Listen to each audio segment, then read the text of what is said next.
The Norman and Florence Brody Family Foundation is dedicated to exploring topics of national and international importance and is proud to support Policy Watch with Doug Besheroff at the University of Maryland. From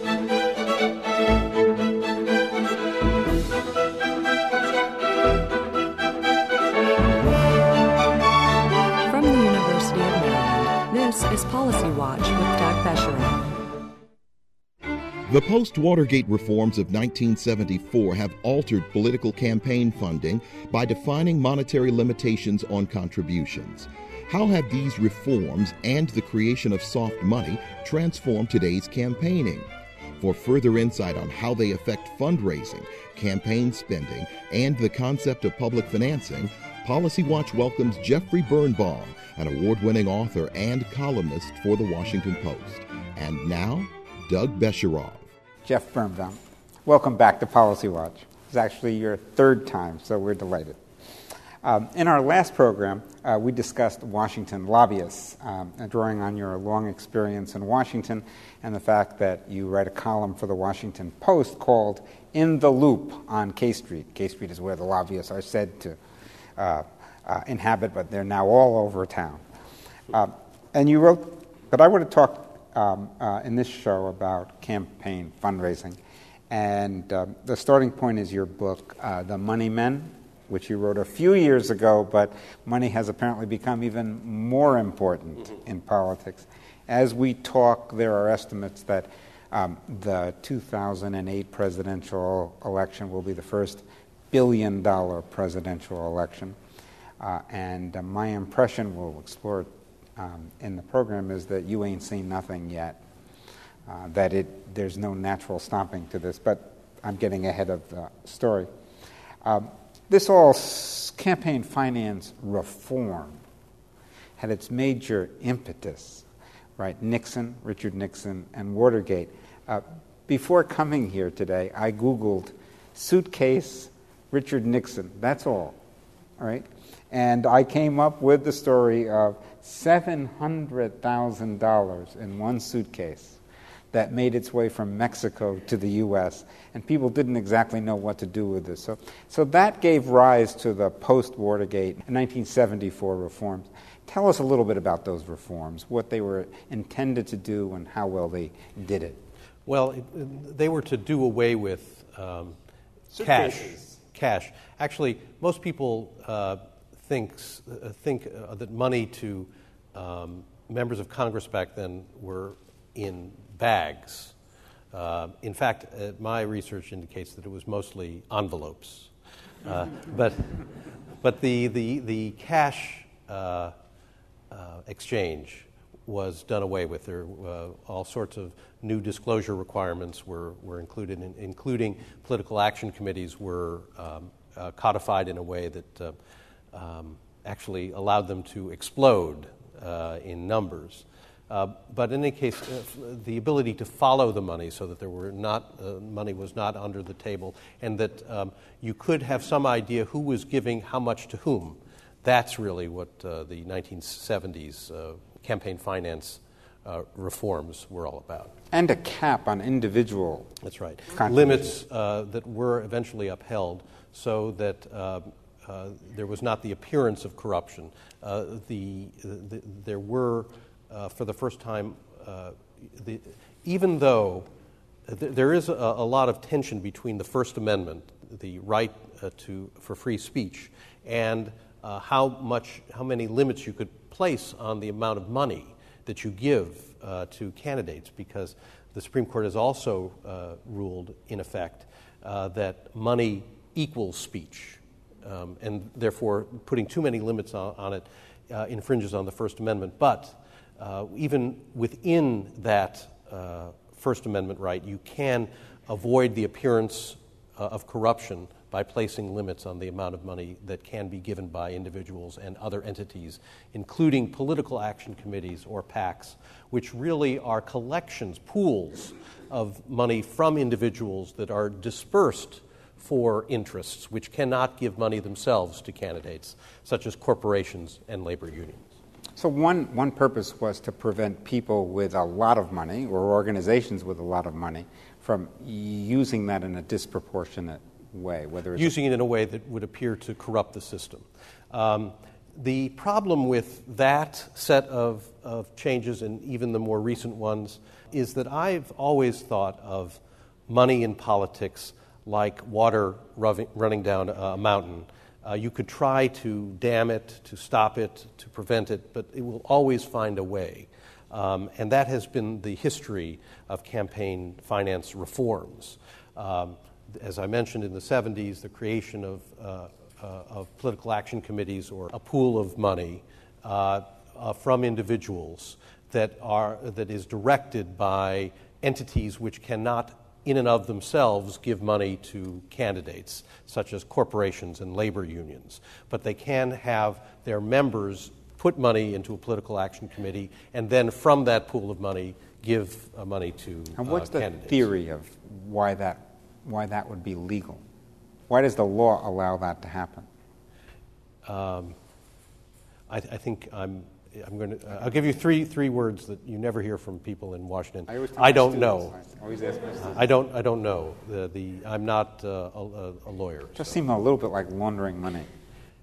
Well, I've often thought of campaign finance laws as legalized bribery, and I've actually written a story that was titled that, and I was able to keep my job, so that's all right. You cannot give money to a member of Congress. You can't give it to a person for personal use, especially if the member of Congress does something in return for that money. That is bribery, and very, very difficult to prove. It's almost impossible. But the system of campaign finance allows individuals to give money to special campaign committees for members of Congress. And if they happen to do what you want them to do, as long as they don't do it directly because of that contribution, or you can't prove it that way, it's not a bribe at all. And that money can be used to hire, if the congressman's husband or wife can be used to pay for legal fees? Yes, but those things are questionable. That money mostly goes to get a person reelected in all the ways that are important for doing so.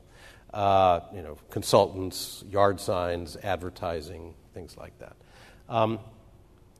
But it is a peculiar hybrid system where you cannot bribe somebody, but at the same time, political campaigns are privately funded, and therefore they must get their money from political action committees, from individuals, basically. And so the ways in which those two systems can work with each other is a very big business, basically, trying to separate what is legalized bribery from actual bribery. And there are other kinds of loopholes, too. Bundling, which is a little whatever the presidential committees are called, the Longhorns or whoever they are. Every president has one or two of these, right? Right. President Bush had Rangers, for example, but what you're referring to are the most important people in the campaign finance system, which are not individual givers of contributions, but the collectors of them, fundraisers. What's most important, because of the limits you referred to on individual giving, it's not your wallet that is most important, but your Rolodex. If you know a lot of people who can also give money, then that makes you a truly important person in the world of campaign fundraising. And that's why large political action committees are very important, because they have a lot of money to distribute. Then we get the infamous McCain-Feingold bill. Mm-hmm. McCain as in John McCain and so forth. Now that attempted to deal with soft money, right? What did it try to do? Well, in going back to the water coming downstream, the real torrent was the ability of the political parties to collect unlimited sums to help many campaigns from these otherwise prohibited sources, corporations, labor unions. They were able to give the political parties unlimited amounts of money for national advertising, for developing computer databases, for things that didn't help specific candidates, or at least supposedly. That's how it was a loophole that got around the limits that you talked about being imposed in the 1970s. Well, the McCain-Feingold law closed down the soft money. This is called soft money. Hard money was the amount given directly to candidates' coffers and were limited to what was then, I think, $1,000. Now it's, I think, $2,300. Now it's $2,300. It's called hard money. Soft money were hundreds of thousands of dollars given by major corporations to the Democratic and Republican parties for these softer purposes, if you're following what I'm saying. And individuals, too. And individuals, wealthy individuals. Left and right. There was, yes, it was... Democrats, in fact, yes, Democrats were especially good at it. But this was seen as seriously corrupting by many voters and eventually a majority of the Congress, as pressed by John McCain and his Democratic partner Russell Feingold of Wisconsin. And they shut down that loophole so that members of Congress and candidates for office could no longer solicit these huge contributions from labor unions and corporations and other interests.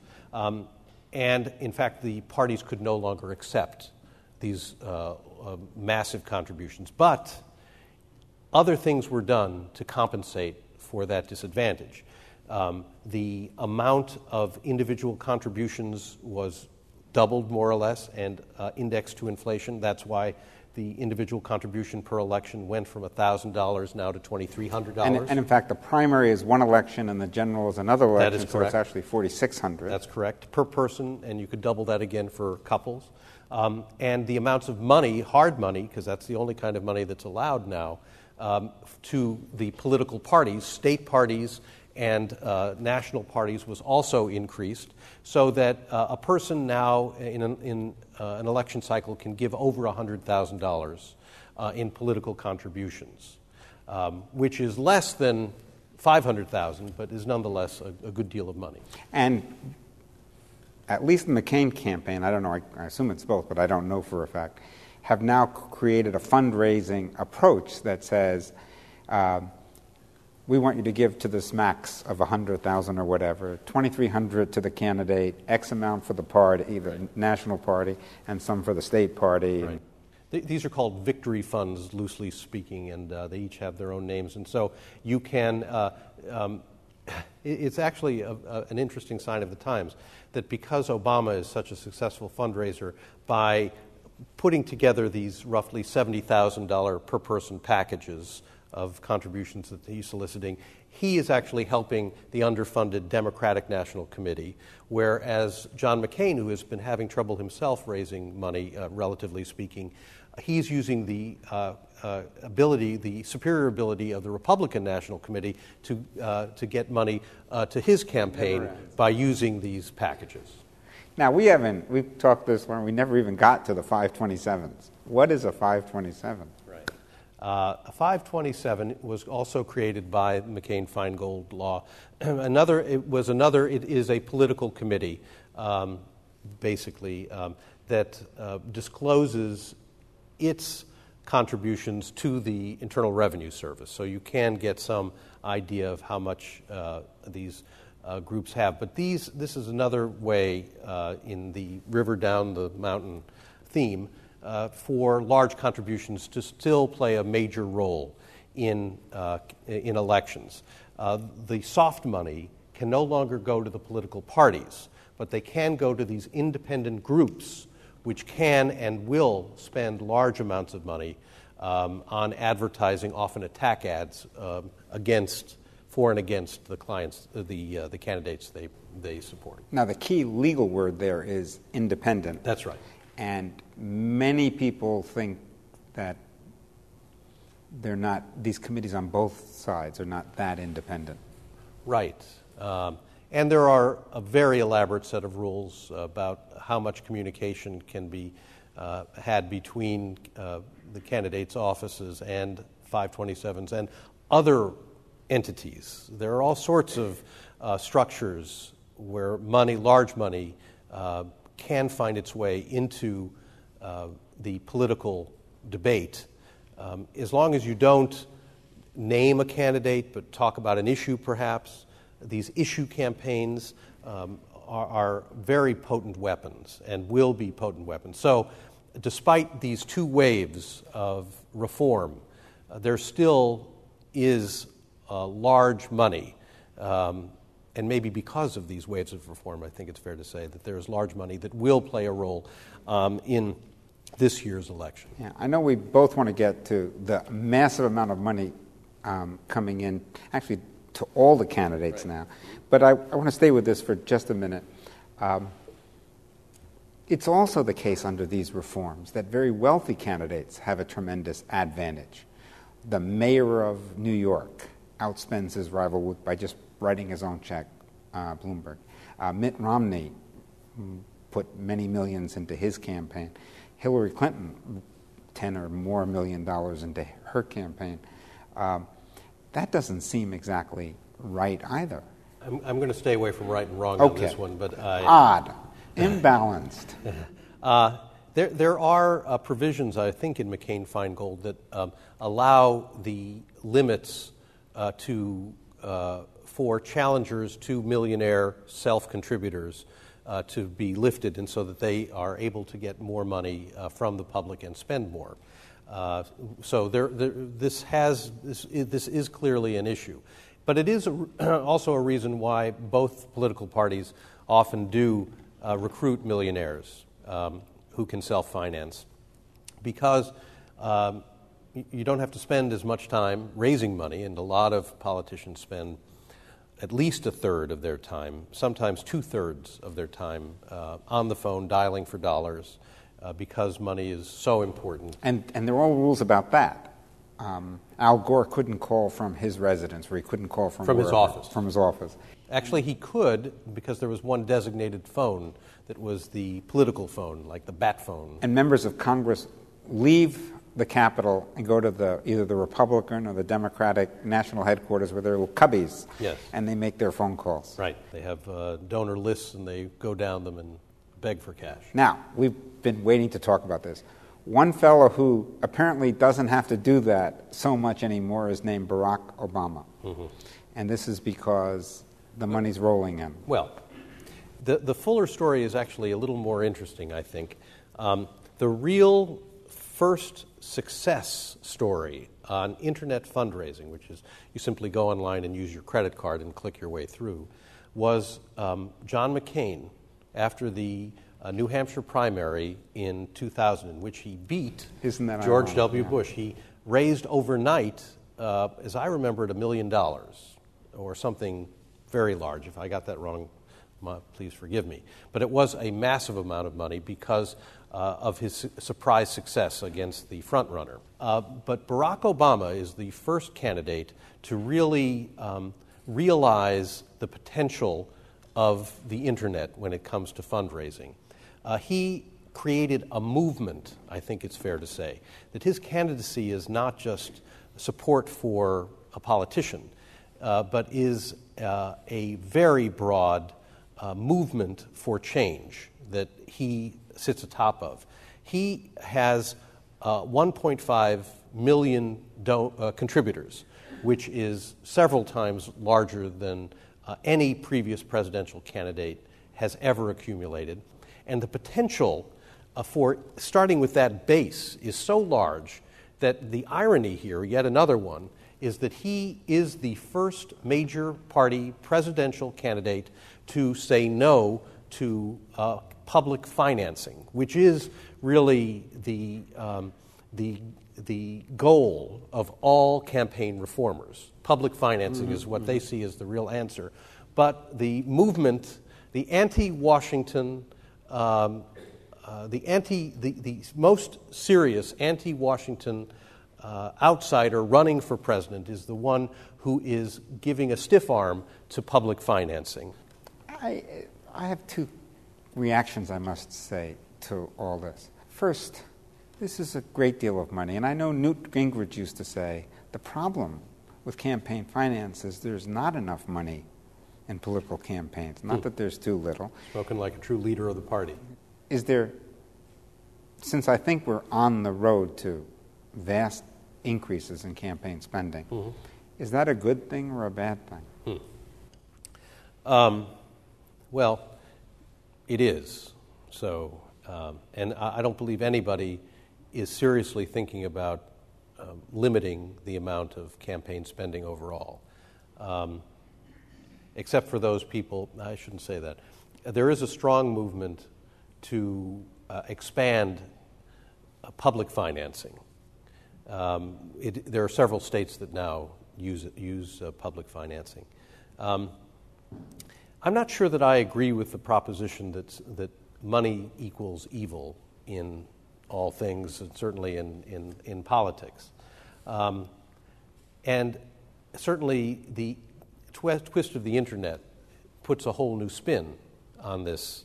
And let me just give Barack Obama's spin to be fair to him, which is that he believes that because he is getting so much money from small donors that he is not really being bought or cannot be accused of being bought by any major interest, which is a form of public financing. Now, I think that's an argument made up after the fact, that because he can raise so much more, he'd be a very bad politician indeed not to take advantage of that. Nonetheless, that is his argument. But because politicians can raise so much money in relatively small dollops, I think that we are doomed to not have campaign finance reform that squashes down the amount of money in any way. There are most of reformers who fall short of public financing as a goal look for enhanced disclosure of one kind or another so that at least we know where all the money is coming from. Yeah, my question wasn't so much about Obama as just all this money. There's something, I must say, attractive about the British system. I think it's an 8-week campaign. You can't spend money before that. And I can just picture 3 months of wall-to-wall TV commercials and so forth. So I suppose I was reacting to the amount of money on both sides, not so much on how it was collected or whatever. This could be a turning point in what American elections look like. Right. I think there may be a backlash. That's how these reforms come about. If Obama swamps McCain, for example, because he has so much more money, there will be questions about that. I think I agree, and especially because there's such an anti-Washington feeling out there. Money will be seen at the heart of it. As to exactly where it goes, though, I really can't guess. Yeah. Well, my bet, you're the pro, but my bet is, as you say about water, finding its way down the mountain. This is here to stay, and we should just invest in electioneering corporations or firms because that's the future. I think that may be so. Well, you've been a wonderful guest. Thank you. Thank you again, Jeff Birnbaum. Our pleasure. And now let's turn to the audience for questions for our guest. Hi, I'm Vicki Frink. I wanted to ask you, and I guess this is a little bit of a follow-up. You've seen a lot of lobbyists in the past. What would you say would be some of the more effective ones in terms of, in your estimation, in terms of being most successful at advancing their agenda, and why? Well, I would thank you for that question. I would answer it not in a personal sense, that is, who is the most important lobbyist, one person. I think you have to look at lobbying groups, and that would be the best way to assess it. And I actually oversaw a poll for Fortune magazine where I worked previously for several years, and AARP came out on top when you asked insiders to the process in Washington, members of Congress and their staffs and other lobbying groups. And interestingly enough, they came out most of the time as number one, not because of money. The AARP has no political action committee, makes no contributions whatsoever. Its strength is in numbers. It now has about 40 million members, and a good number of those members are actually trained by AARP to interact with their elected officials. And if people want, and older Americans vote in higher proportion than any other demographic group. And there are three things that lawmakers care most about. I'm sure you've taught this many times, Professor. They are getting reelected, and getting reelected.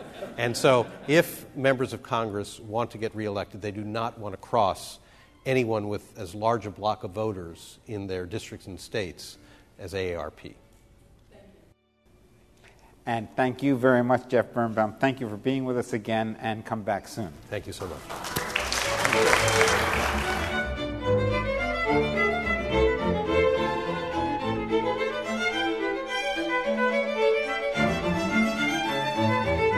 This program was produced by the University of Maryland, which is solely responsible for its content. The Norman and Florence Brody Family Foundation is dedicated to exploring topics of national and international importance and is proud to support Policy Watch with Doug Besheroff at the University of Maryland. We are PBS.